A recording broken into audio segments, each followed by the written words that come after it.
Muy buenos días. ¿Será verdad? Atento. ¿Será verdad?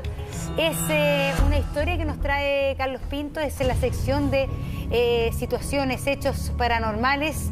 ¿Con qué nos vas a sorprender en el día de hoy, Carlos Pinto? Quisiera sorprenderlo, en realidad. Yo creo que quizás es necesario calentar un poco el ambiente y preguntarle a alguno de ustedes si es que han vivido alguna vez una experiencia de carácter paranormal, ¿no? ¿Hay alguien que puede...?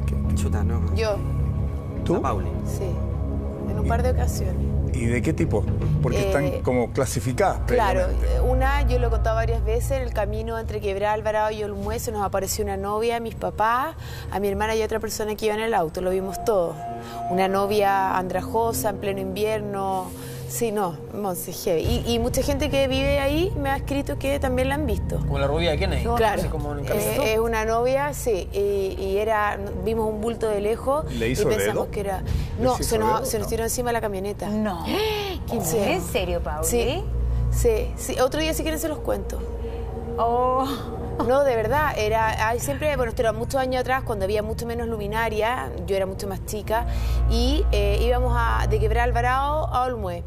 Y después mucha gente nos decía que los colectiveros no se atrevían a ir a la noche porque dicen que se aparecía un cura y una novia. Y obviamente uno que es escéptico nunca tomaba atención. Y me acuerdo que, claro, yo iba sentada, lo he contado otras veces, en la parte de atrás de la camioneta, al medio, entonces tenía la vista directa, iba mi papá, mi mamá, mi hermana y un amigo.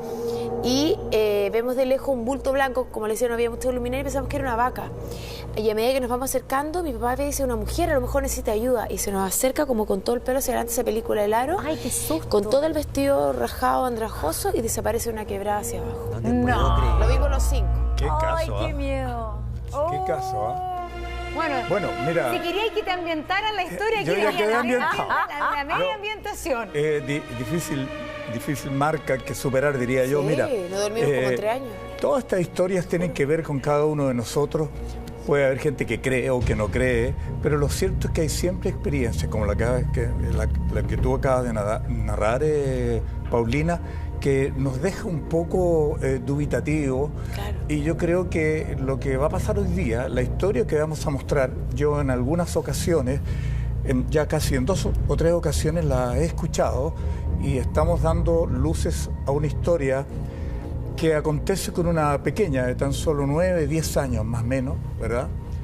Y que inspira este trabajo que es real y que hemos cambiado los nombres, por supuesto, para repetírsela a ustedes como experiencia. Nosotros le hemos llamado ¿Será verdad?, que plantea una gran duda de cuán verdad y cuánta mentira podría haber en esto. Todo esto depende de cada uno de los que han vivido. Estos se llaman Los ojos de Sofía, y esta es la historia.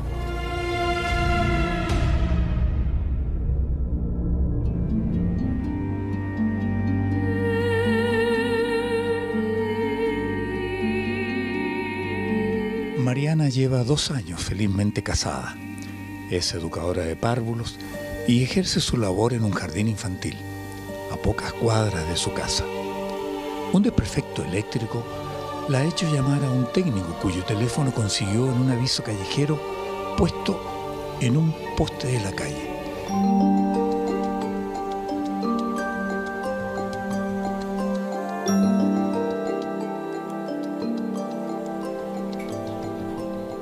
La confirmación de estar embarazada se la había dado recientemente su ginecólogo, y por esta razón ahora necesita que todo esté en orden en casa cuando al final del día llegue su marido para sorprenderlo con la noticia. Hola. Sí, mira, tengo un desperfecto eléctrico. Sí, no sé qué pasó. Hoy, por favor. Ya, muchas gracias. Nos vemos.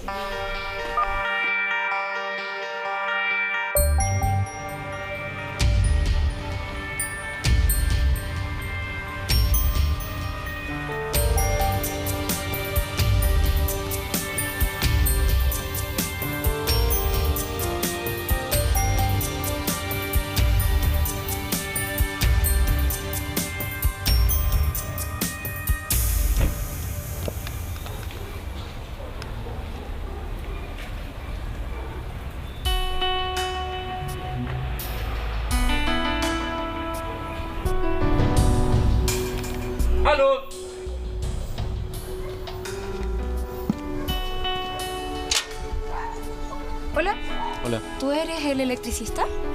Así es. Pasa. Permiso. Pero esta mujer no advierte que el maestro que ha hecho entrar en su casa ya se ha enterado que ella está sola Adelante. Permiso. y que no deja de observarla. ¿Dónde está el panel eléctrico? Un poquito más allá, lo llevo. ¿Permiso? Permiso. Mire, pasando hacia allá. Ya, mire, aquí está el panel. Yo no sé qué le pasó, pero sí hizo un corte de luz. No sé, ¿podría verlo? Sí, no hay problema. Yo me voy a encargar. Mariana no tardó en darse cuenta que este hombre la está mirando con otros ojos.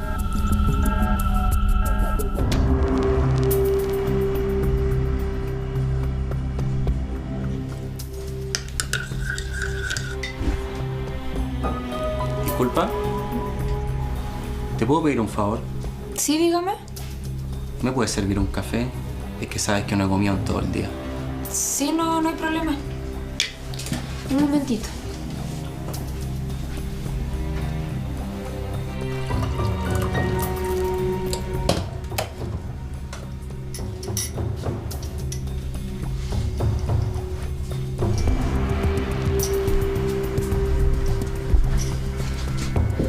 Busca en su mente qué hacer para que este hombre abandone cuanto antes su casa.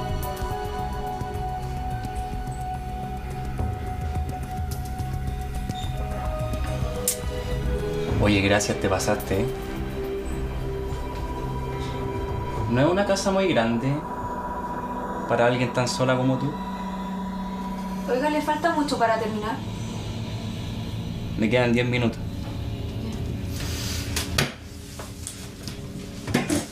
Se siente muy incómoda y determina que debe hacer una llamada a su esposo, advirtiéndole lo que está aconteciendo. Pero para su mala fortuna, su celular está ocupado. Fue precisamente en ese momento cuando el eléctrico la abraza por atrás e intenta besarle el cuello. Mariana grita, pero las manos de este hombre le tapan la boca y es aquí cuando la lanza al suelo con la clara intención de aprovecharse de ella. Y fue entonces la soledad del lugar el mejor aliado para que sucumbiera ante la fuerza de este desconocido que, no conforme con ultrajarla, quiso impedir que Mariana lo delatara. Y para ello no tuvo otra salida que quitarle la vida asfixiándola con sus propias manos. El eléctrico, que no esperaba que los caprichos de su mente distorsionada tuvieran tal desenlace, dejó el trabajo a medio hacer y huyó sin dejar huellas de su crimen.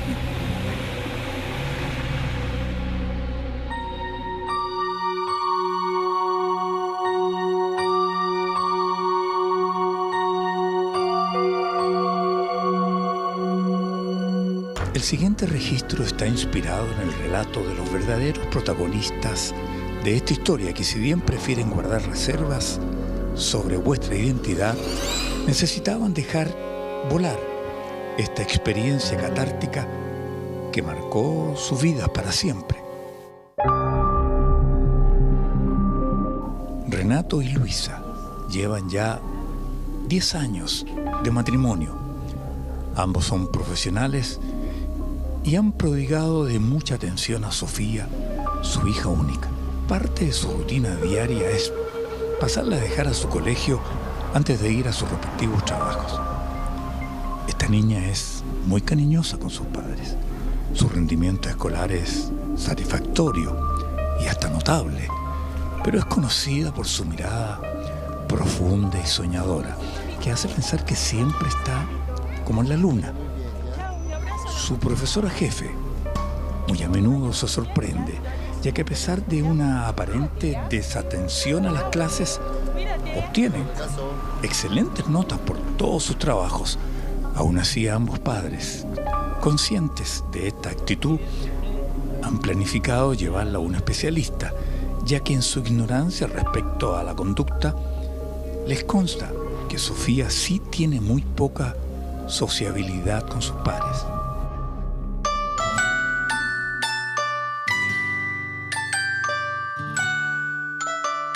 Tanto Renato como su esposa Luisa comentan que los resultados de la consulta al psiquiatra respecto a la conducta de su hija no acusan nada extraño.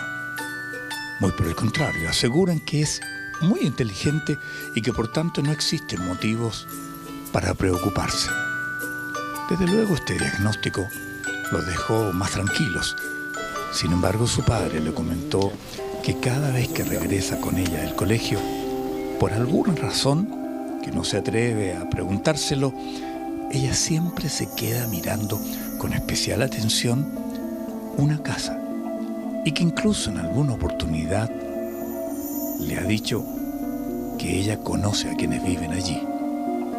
Desde luego, le hace este alcance a Luisa y la certeza que aquello es imposible. Luisa, quien buscaba un argumento para tranquilizar a su padre, quedó aún más preocupada con la respuesta de su hijo.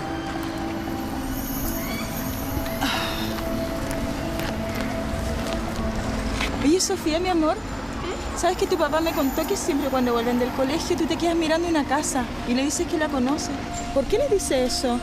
Porque la conozco. Pero, Sofía, ¿cómo la vas a conocer? Si nunca hemos entrado ahí. ¿Has entrado con alguien ahí? No, solamente digo que la conozco. Había sin duda en la pequeña una sensación de misterio que necesitaban descubrir para ayudarla. Incluso esta madre llegó a pensar que tenía visiones respecto al pasado. Cada cosa que Sofía estaba viviendo era un gran tema para sus padres. Ambos habían buscado alguna señal en la medicina tradicional, pero ante este comportamiento tan impropio para una niña de su edad, planificaron ir más a fondo. Y me dijo que la conocía, así muy tranquila, y ni siquiera me miraba a la cara. Qué raro, ¿y no será que un compañero vive ahí? Renato, por favor, ninguno de sus compañeros ni amigos vive ahí, yo los conozco a todos. Ya mira, mañana vamos a ir para allá, ¿te parece? Bueno, es lo mejor que podemos hacer. Ambos acordaron pasar por la casa en cuestión y detenerse para ver in situ su reacción. Sofi, hija, ¿qué pasa? ¿Qué sucede? Ahora vamos a casa. Desde luego los padres de Sofía entienden que claramente su hija está sintiendo cosas extrañas. No puede ser que la visión de una casa en la que no ha estado nunca la altere tanto. Luisa supone que ella tiene a lo mejor ciertas condiciones de medium o algo parecido para que tenga este comportamiento. Esta suposición los complica aún más, ya que desconocen el camino a seguir en su intento por ayudarla. Renato y Luisa tomaron el toro por las astas y fueron a la casa que tanto les intrigaba y se encontraron allí con el dueño de nombre Eduardo.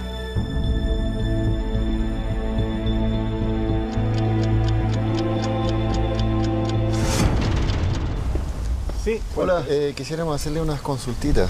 Cuente. Es sobre una situación que estamos viviendo con nuestra hija. Cada vez que pasamos de vuelta del colegio, ella queda mirando esta casa. Se pone muy triste, muchas veces llora. Por cierto, se presentaron y de alguna manera le explicaron la situación que estaban viviendo con su hija de 9 años. Sí, es pequeña. ¿Y ves que pasa, le pasa lo mismo? Sí, cada vez que pasamos. ¿Le pasa lo mismo? Sí, cada vez que pasamos. Si gusta lo conversamos adentro. Adelante, por favor. Este hombre no entendió exactamente qué buscaban, pero decidió hacerlos pasar para conversar más tranquilos en su interior. Estos padres le agradecieron su disposición y no tardaron en contarle la honda preocupación que se había apoderado de ellos en relación a este comentario insistente de su hija que aseguraba que conocía muy bien esta casa.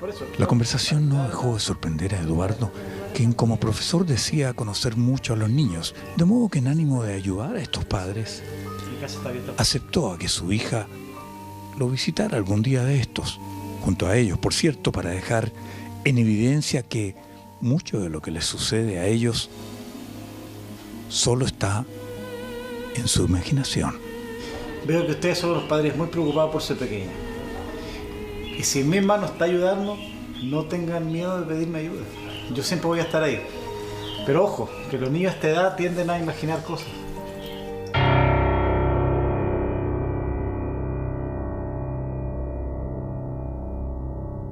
Por algún grado de coincidencia, desde que el abuelo materno de Sofía murió, esta suerte de conducta paranormal en ella pareció agudizarse.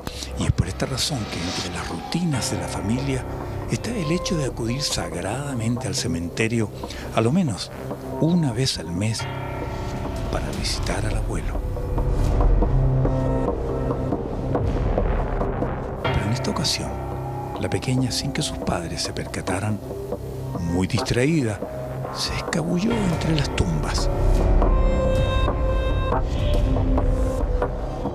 Pasaron varios minutos antes que ellos tomaran conciencia que tardaba demasiado en regresar. Desde luego asumieron que pudo haberse extraviado y de inmediato comenzaron a buscarla en las proximidades. De pronto se sintieron tan angustiados, ya que Sofía ni siquiera respondía a su llamado. Cuando estaban a punto de entrar en pánico, lograron divisarla a lo lejos, muy distraída. Ella estaba frente a una tumba. Sofi. ¿Qué hace aquí, hija? ¿Qué pasa, hija? Choquita, Sofi. ¿qué está haciendo acá? Sofi. Cosita. Al acercarse no pudieron dejar de quedar impactados, ya que Sofía estaba en completo silencio, como si estuviera orando y con visibles lágrimas en su rostro. Aunque lo sucedido era digno de un análisis psiquiátrico, Renato y Luisa no quisieron presionar a su hija. Fue con este episodio que confirmaron su visita a la casa de Eduardo. Tal como lo habían planificado, los padres de Sofía acordaron una cita con Eduardo para que, en forma muy sutil, ellos presentaran a su hija. Desde luego, esta niña no estaba advertida de lo que allí pasaría. Renato detuvo exprofeso el vehículo para ver su reacción. Sofi, ¿quiere que entremos a esa casa? El señor que vive ahí nos invitó a tomar once.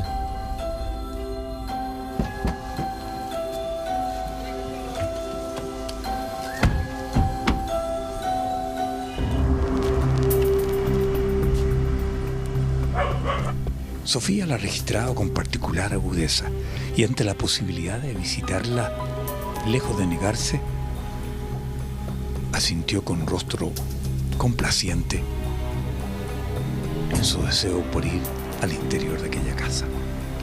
Sus padres le confesaron que conocían al dueño y que habían sido invitados a tomar un café. Sofía no hizo cuestión y esperó expectante que sus padres hicieran el ingreso a ella.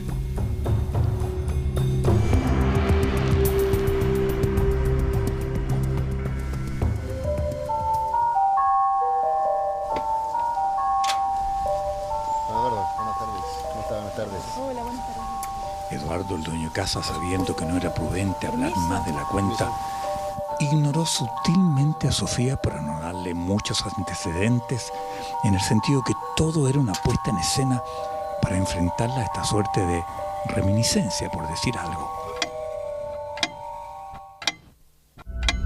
¿Hace mucho tiempo que hace clase en la universidad? Yo llevo muchos años en eso. ¿Profesor de qué es? Y mientras los adultos conversaban, la mirada de Sofía era demasiado aguda. En el intertanto se paró y fue hacia un estante donde existía una fotografía de Eduardo junto a sus padres, cuando él se había graduado de profesor. Ella tomó el retrato en sus manos y preguntó. ¿Cómo estaba Julio? Él está enfermo. ¿Quién es él? ¿Es mi papá? ¿Y cómo sabes tú que se llama Julio? Sí, ¿cómo sabes que se llama así? Porque es mi suegro. Así como les contaba, hay muy poco interés en la historia. Se ha echado a perder mucho el... También conozco a la señora Hortensia, tu madre. Pero ella falleció. La situación es escalofriante, por decirlo menos. Ninguno de los presentes podía dar crédito a lo que estaba sucediendo con esta niña de tan solo 9 años. Sofía aclara que ella fue en vida la esposa de Eduardo. Su declaración pareció una locura. Pero antes que sus padres creyeran que estaba volviéndose en efecto loca, la niña le dijo a Eduardo que ella conocía cada lugar de esta casa. Y además le contó que había muerto en manos de un maestro que en aquella ocasión se violentó con ella. Ahí me atacó. Eduardo no podía creer lo que estaba escuchando de Sofía. La niña le pidió permiso en aquel momento para recorrer el que supuestamente había sido su hogar de casada por años. Entonces Sofía comenzó a deambular por cada espacio de aquella casa, en tanto que Eduardo y sus padres aún no salían de su asombro en el living. Ahí, sin la presencia de la pequeña, Renato y Luisa se enteraron que efectivamente a su esposa le habían quitado la vida en el interior de aquella casa y que nunca la policía pudo dar con el paradero de su victimario. Créame, estoy tan sorprendida como usted. Si es verdad, es que su señora se reencarnó en nuestra hija. Eso es algo que todo el barrio sabe. Ella perfectamente pudo haberlo averiguado. No creo que Sofía pueda haber hecho eso. Eduardo llegó a pensar que todo esto pudo haber estado preparado. Muchos en el barrio estaban enterados de la situación que lo había convertido en un viudo, de manera que esta niña o incluso sus padres pudieron haber sabido esto con anterioridad y ahora solo estaban poniendo en marcha un plan con fines que él desconocía, donde incluso podrían estar coludidos con un doble sentido. Eduardo estaba en una verdadera encrucijada y toda esta experiencia era para él como estar viviendo una pesadilla, pero con los ojos abiertos. Desde luego no podía dar crédito a tan extraño argumento. No podía ser que su amada esposa estuviera reencarnada en esa niña. Debía poner fin a esta farsa. Y fue con este exacto propósito que delante de sus padres, cuando regresó Sofía de su inspección a la casa, decidió desenmascararla con una incógnita que jamás se había atrevido a revelar. ¿Me podrías decir lo que te dijo el médico antes de morir? El doctor Videla me dijo que estaba embarazada de 2 meses.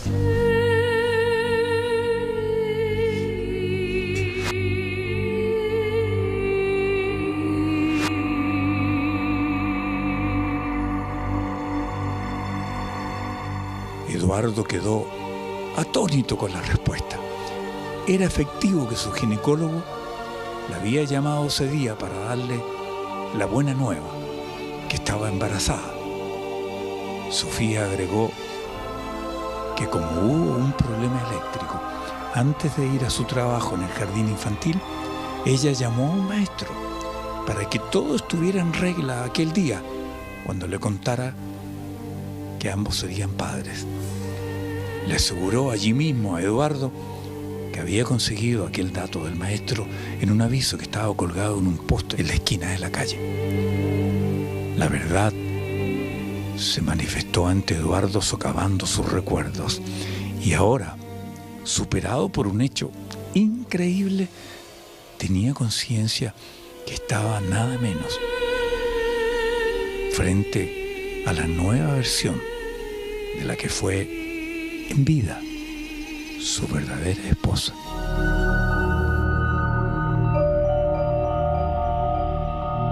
Ciertamente las dudas y las certezas le dieron un carácter de un antes y un después a este increíble episodio. Eduardo cayó rendido ante el peso de las evidencias y decidió no comentar a nadie sobre lo acontecido. Ahora solo acude a casa de los padres de Sofía para decirles que gracias a la concurrencia de su hija Sofía en casa y de su extraño pero real relato, por fin pudo cerrar dignamente este capítulo en su vida. Eduardo recordó cada pasaje que mencionó Sofía mientras estuvo de visita en su casa. Todos, absolutamente todos, eran para él fidedignos, y es por eso que cuando la tranquilidad y la aceptación lo retornaron a su estado de paz, este hombre les dijo a Renato y a Luisa que había encontrado en la cercanía de su casa, precisamente tal como ella lo mencionó, en la esquina de la calle, el añoso letrero que publicitaba los servicios de aquel eléctrico que acudió al llamado de Mariana, su esposa, el día en que ese hombre le quitó la vida. La policía llamó a aquel teléfono y sin duda no tardó en dar con su paradero. Hoy, este hombre está tras las rejas, les dijo, asegurando que esa era la gran deuda que tenía con su amada esposa.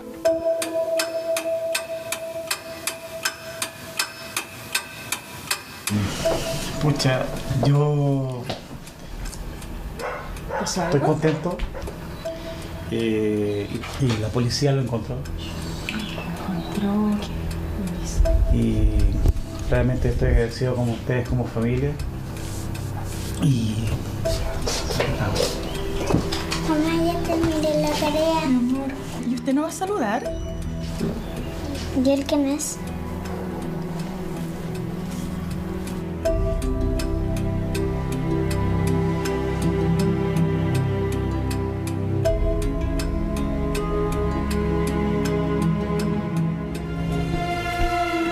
Bueno, esta es la historia en el día de hoy de ¿Será verdad?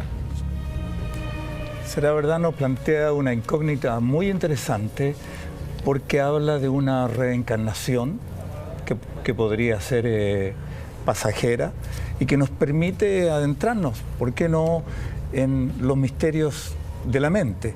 Yo creo que usted en casa habrá, no sé si vivió una historia parecida porque no son muy recurrentes, pero si cree en estos fenómenos probablemente le pueda dar asidero.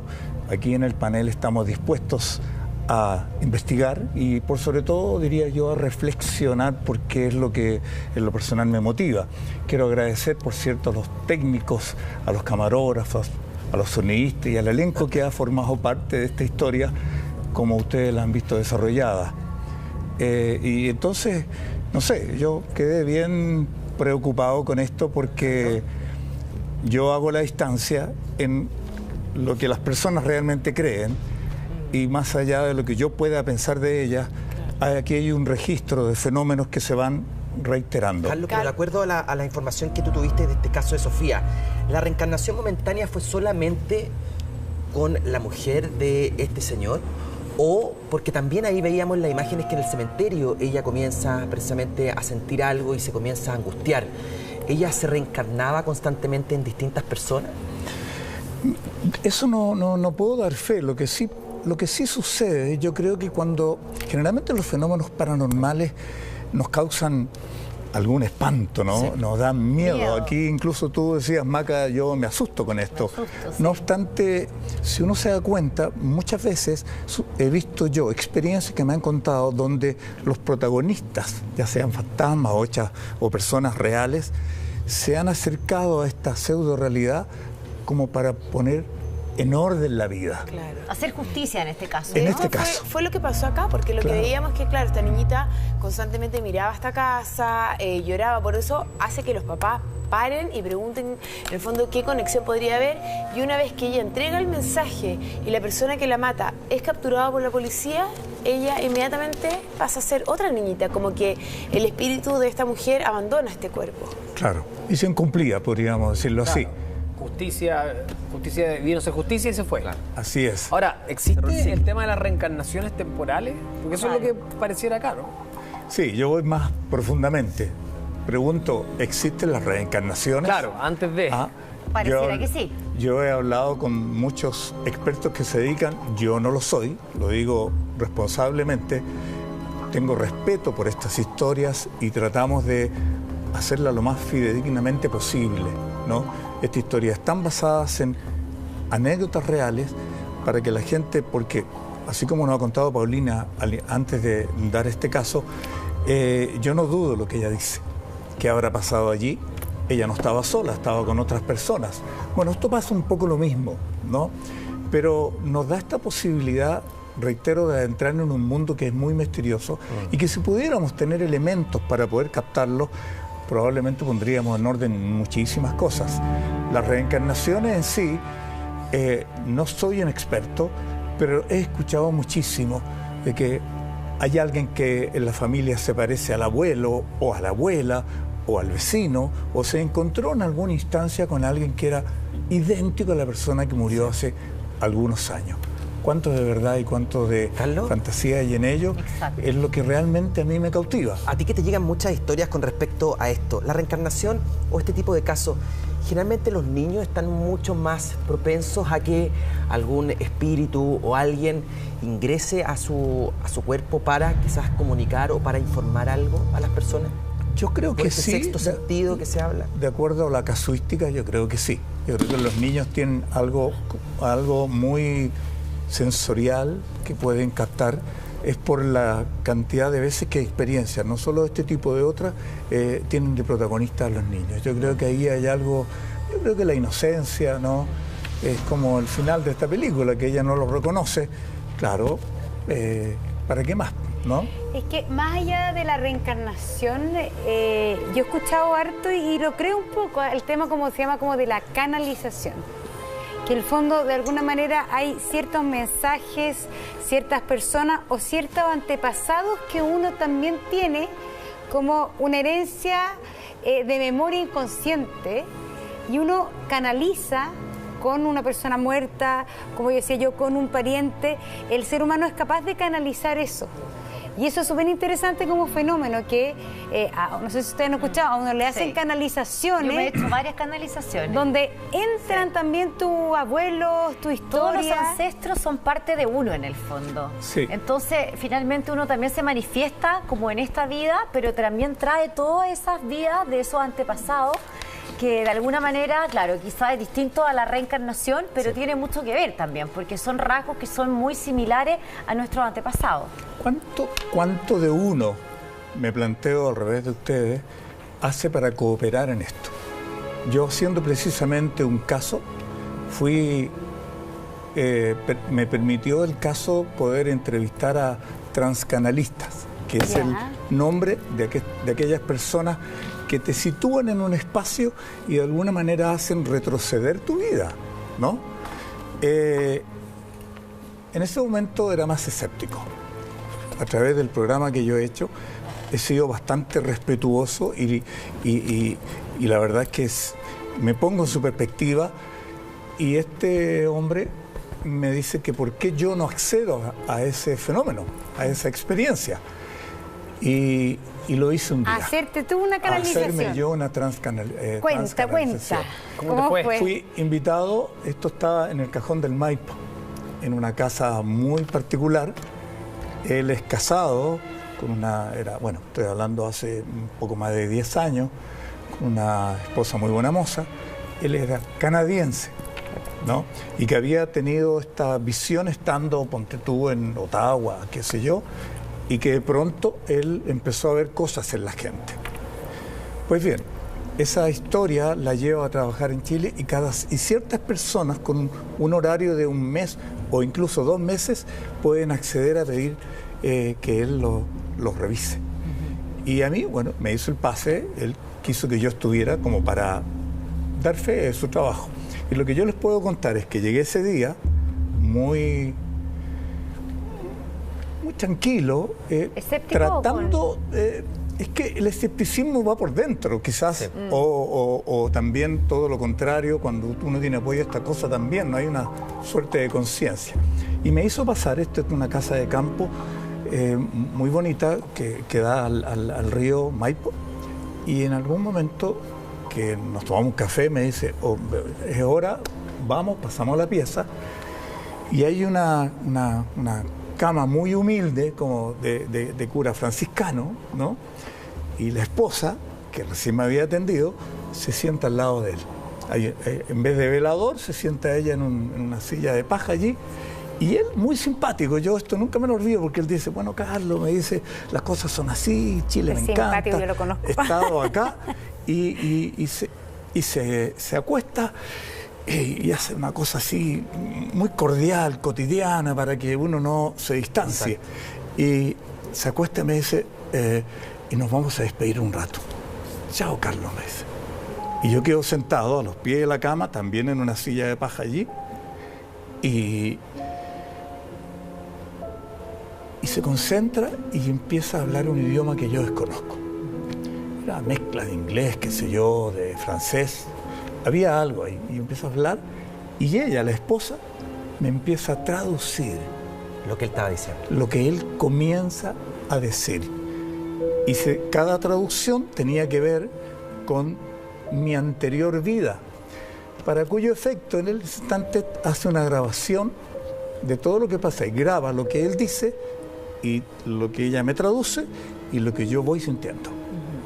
Entonces yo miraba todo esto y no me podía abstraer a cada movimiento.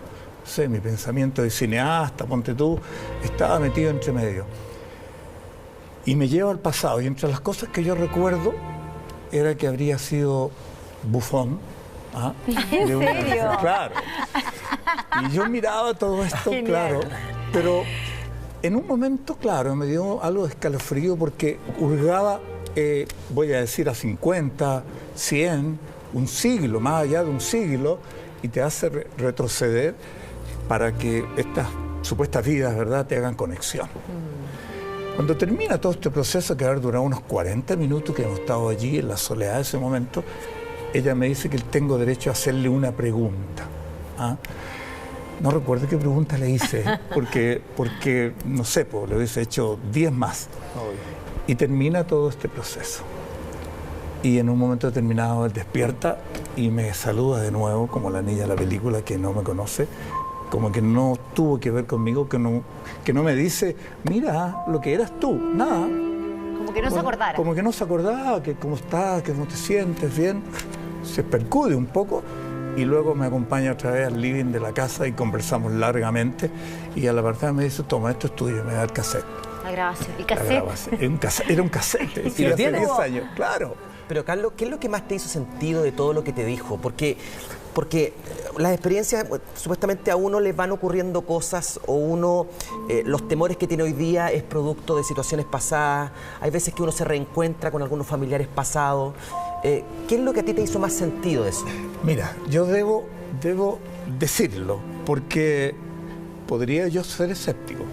Yo cuando hago la grabación para demostrar lo que él hace, les digo a unas productoras, una de ellas era boliviana, que era productora en el canal, que estaba interesada en esto, se volvía loca, y me dijo que ella estaría dispuesta a hacer el ejemplo para la grabación. Es decir, un palo blanco, que haga lo mismo que hizo conmigo posteriormente, y llega esta niña que era muy seria y se sienta, hace lo mismo que hice yo, reitero, esto lo estábamos grabando, sí, a 2 cámaras. Y ella, Cintia se llamaba. Empezó a funcionar todo este esquema y de pronto le hace ver una vida y le cuenta, escuchamos, está en la grabación fílmica, de que ella habría sentido un abuso de alguien hace muchos años. Ella escucha eso, pero ya ella no hacía caso a las indicaciones nuestras. Esto de que, mira, haz esto, se olvidó de nosotros. Y en un momento, y esto quedó grabado, y yo la conozco lo seria que era, por lo tanto no puedo no dar fe, Cintia se ha puesto a llorar desconsoladamente. Es decir, lloraba, nosotros grabamos eso, porque se lo hice dicho yo, sí. Oye, por favor, préstate para que esto sea emocionante y la gente... Claro, actúalo. Actúalo, dame algo, como dicen los directores. Yo soy renuente a eso. Esta experiencia fue fidedigna y lo que salió al aire fue de una persona que hizo total y absoluta conexión con él. Y lo que se produjo ahí, nos mirábamos nosotros y ella lloraba, y cuando termina... Sin consuelo. Ella, sin consuelo. Terminó, hubo que darle el típico vasito de agua que lo cura todo, y conversamos con ella y dice que vivió un momento extraordinario. Como que ella sintió después cuando veníamos en el auto que como le había pasado un proceso de limpieza y que había entendido cosas. Claro. De su vida actual. De su vida actual. Porque era así, porque actuaba de determinada manera. Claro. Es decir, sus temores quizás. Así no, pero lo que tú dices, ella básicamente revivió de alguna manera que había tenido... Lo que tú insinuaste al principio. Una situación de abuso. Hay una conexión. En algún momento, sí. No necesariamente de su vida, sino que quizás su abuela, quizás su bisabuela, pero que eso a ella le desbloquea algo en la vida actual. O quizás de su propia vida pasada en una reencarnación anterior. Claro. Ahora, yo le preguntaba, ¿pero algo te ha sucedido? Yo era bien amigo de ella, le decía, ¿algo te ha sucedido en tu vida? Como que tú... Nunca me habló mucho, pero marcó un antes y un después. Yo la vi y le pregunté mucho sobre esto. Me dijo que sí, sentía que ella había sido antes algo que probablemente no concluyó. Carlos, anda a saber tú. ¿Sabes que es muy interesante? Pero había un misterio en su vida que ella como que encajó. Y lo pudo soltar también. Y lo pudo soltar. Exacto, es muy interesante porque hay especialistas que dicen que efectivamente uno puede abrir ciertas ventanas, ¿no?, de tu vida pasada. Creo que en una sesión no puedes abrirlas todas, solamente vas de a uno, justamente por el nivel de trabajo que necesita esta persona que hace de intermediario. Pero que tiene mucha razón o que tiene mucha coincidencia con los miedos, por ejemplo, que una persona puede tener en esta vida. Mucha coincidencia a lo mejor con las situaciones, con las fobias, con las cosas que le han pasado. Entonces, claramente eso ayuda mucho y a lo mejor por eso ella lloraba, porque a lo mejor sintió algo que de verdad hoy día le afectaba y entiende la razón, finalmente, Carlos. Seguramente. Yo siempre digo, si algún efecto tiene todo esto, ya sea por la profundidad del acto paranormal o el convencimiento de que uno se presta para esto, te ordena tantas cosas que finalmente sanas en algún momento. Y lo que yo nunca pude encontrar ¿el cassette? Fue, yo sé que está. Hoy día tengo una curiosidad terrible por escucharlo, porque él me dice, todo lo que hablamos allí, cuando lo veas, te darás cuenta que tuvo algún sentido. Es lo que me queda por comprobar. Otro día les cuento, yo me he hecho 2 regresiones. ¿Sí? Son lo máximo las regresiones. Yo no me atreví. Yo tampoco me atreví. ¿Pero por qué no se atreve? Es que yo hice un programa de regresiones cuando trabajaba en TVN. ¿En serio? Sí, y me tuve que hacer regresiones. ¿Es heavy? Es que yo sentí que era eso, que era como una terapia que más que... Yo no creo en las vidas pasadas, pero sí creo que es una terapia como del inconsciente, donde aparecieron una cantidad de temores míos increíble que me estaban sirvió... relacionados? Yo era una persona... No sé, era muy divertida. ¿Quién era yo? ¿Quién era? Las 2 veces que me hice regresión era la misma persona. Era la mamá de la casita en la pradera, de la familia Ingalls. Yo era siempre he sido Caroline Ingalls. Parecida a... No, yo era Caroline. Esa. Yo era Caroline. ¿En serio? Sí, era. ¿Y por qué 2? ¿Por qué 2? Porque yo me hice 2 regresiones y en las 2 fui Caroline, y Caroline en distintas situaciones. Y tenía, después, el fondo iba, este personaje vivía en distintos momentos de la historia, Sí, claro. siempre con la cara de Caroline, con su moño. No te Entonces puedo yo siempre fui creer. ella, pero era bonito porque aparecieron como temores míos en ese minuto que yo cachaba que estaban por ahí. Y yo, porque el fondo es un ejercicio como del inconsciente, donde tú estás tirada en una cama, te tratan como de llegar a un estado de hipnosis y finalmente te hacen como, ¿qué imagen se te viene por la cabeza? Y tú dices, pero ¿qué? Entonces te hacen como una especie como de camino como laberíntico de lo que de las asociaciones libres finalmente. Y con eso también vas dejando fluir tu inconsciente y tus temores. Los temores más profundos que yo tenía en ese minuto. Como que eran fobias también, ¿o no? pero a mí eran como temores como existenciales, temores, no sé, a las cosas de ser adulto, temor a un montón a la maternidad, me acuerdo, cosas. Y fue súper bonito y a mí me sirvió. Sanador. Me sirvió porque bonito. no me había dado cuenta que eso eran mis temores. Es como asistir a un psiquiatra, a un psicólogo. Exacto. Pero Estar ahí, con otro método. Yo creo que mejor. Mira, Caroline. Ahí está. Ahí está la Monse, igual. Igual te parece un poco. Bien, ¿ah? Está bien. Ponte así, Monse, ponte así. Pásame el gorrito. Ay, yo amo a Caroline. Oye, ¿qué tenemos que ir ahora? Ahora vamos con Paula González porque ella nos trae justamente... Perdóname, ¿seguimos con sí, esto? está bien. Sí. Yo creo que tú tienes que respetar al público y decirle por qué fuiste 2 veces si no creías en la reencarnación. Porque yo era la conductora del programa por eso. que se llamaba Regresiones. Entonces